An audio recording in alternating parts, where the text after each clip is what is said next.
guys, and welcome back to another of my YouTube videos. If you're new here, you're really welcome. My name's Laura, and this video is one that I wish I had actually been able to find information about whenever I was starting my application process to universities and medical schools.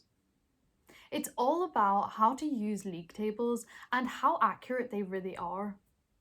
I wasn't really sure what a league table really meant and how to use it effectively whenever I was applying to universities. They can be really misleading sometimes if you don't know what you're looking at, and it can also put you off universities and medical schools even though they might be absolutely perfect for you to apply to. So I'm hoping this video will give you a better understanding of how to read league tables and also what the important parts of them are and what bits you can kind of ignore. So I've gone and looked around a number of league table websites for this year's medical schools, and I've deciphered these and broken them down into more manageable sections and hopefully to make them more relevant to you.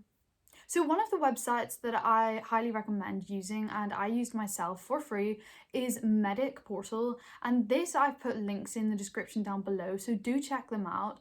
They rank universities based on lots of different factors and are really easy to understand for what you're looking for. Do bear in mind though that some of their information can sometimes be slightly inaccurate, purely based on the fact that medical schools are constantly updating their information.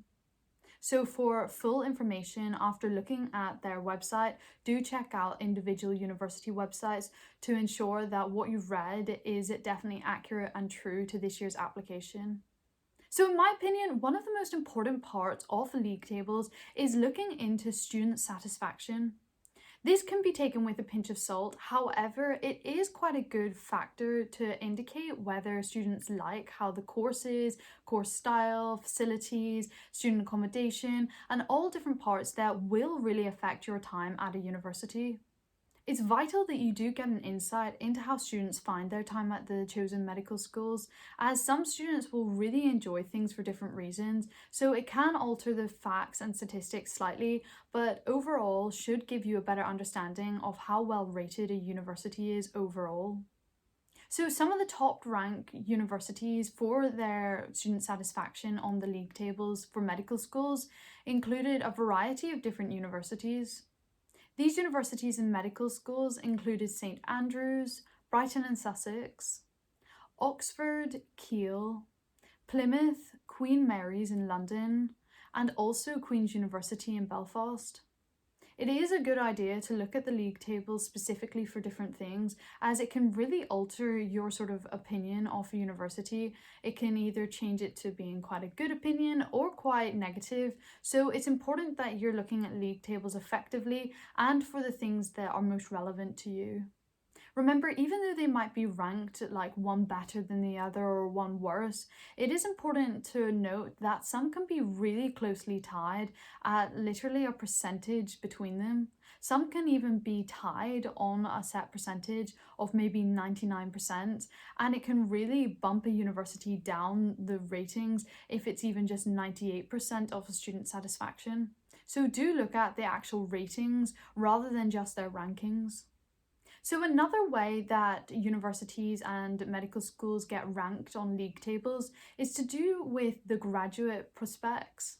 So when you graduate from university, it's really important that there will be job opportunities for you, and these can be affected by a lot of different things related to the university and the course. So it's important that you also are aware of your sort of prospects after you finish your course at your chosen medical school. This can be shown on the rankings of the league tables, and if you do some of your own research, you'll find out which ones are ranked best for graduate prospects and some that aren't ranked very highly at all. The majority of medical schools are ranked at 100%, as the majority of their students will find full-time employment within the year after they finish their degree. It is important though to look at where it does have good graduate prospects and where it is not ranked as well. So when I was looking around at the league tables, I noticed that there was a section that was talking about their sort of entry requirements, and they actually ranked universities based on their entry requirements to get into them. I wouldn't really say this is the most accurate way to rank a university based on their entry requirements.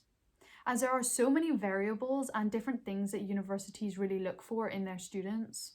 Some medical schools will take UCAT over BMAT. Other medical schools might really heavily focus on your UCAT scores or your A levels. Others might really heavily look at GCSEs. So comparing them based on their entry requirements may not be that accurate and may kind of skew their results overall. So it is important that you understand these statistics and they don't put you off applying to a university based on this, as it can be a really inaccurate way of ranking university and really has no impact to you whatsoever. So looking at the overall scores of medical schools is important to a point, but can kind of really be quite skewed by lots of different factors. So the last sort of thing to look at when you're looking through university league tables is to see their overall score. So when you go and check on a variety of different websites for their league tables, you'll find that different medical schools will be ranked in different places. This can be quite confusing and definitely isn't that reliable to choose one over the other. This is because they all are ranked for different reasons in different places. On the Complete University Guide, they do a certain way of algorithms and their own methods of sorting them and ranking into order.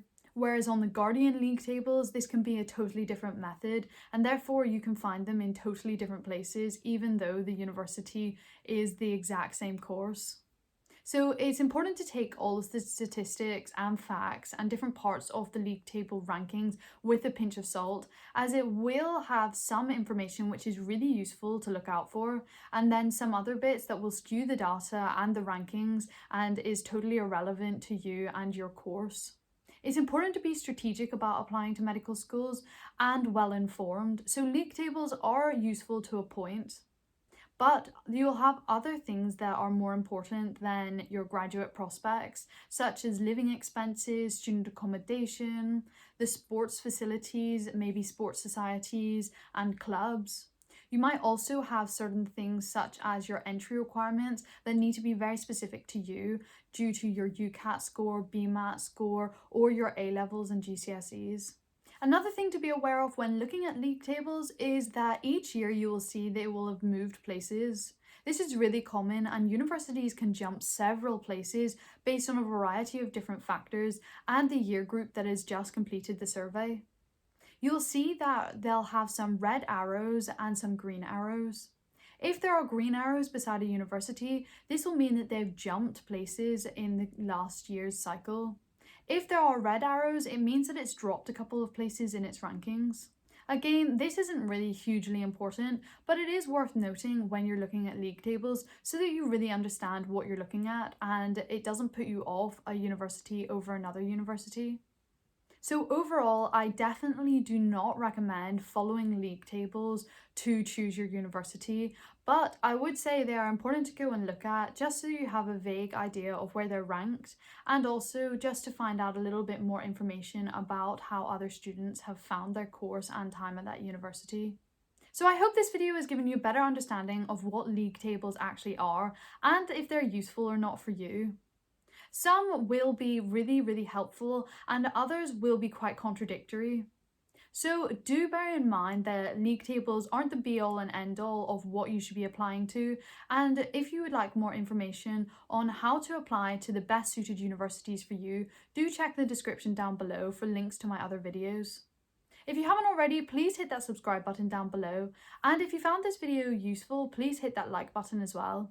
If you've got any questions, please leave a comment down below and I'd be happy to get back in touch. Thanks for watching and I'll see you in my next video. Bye bye!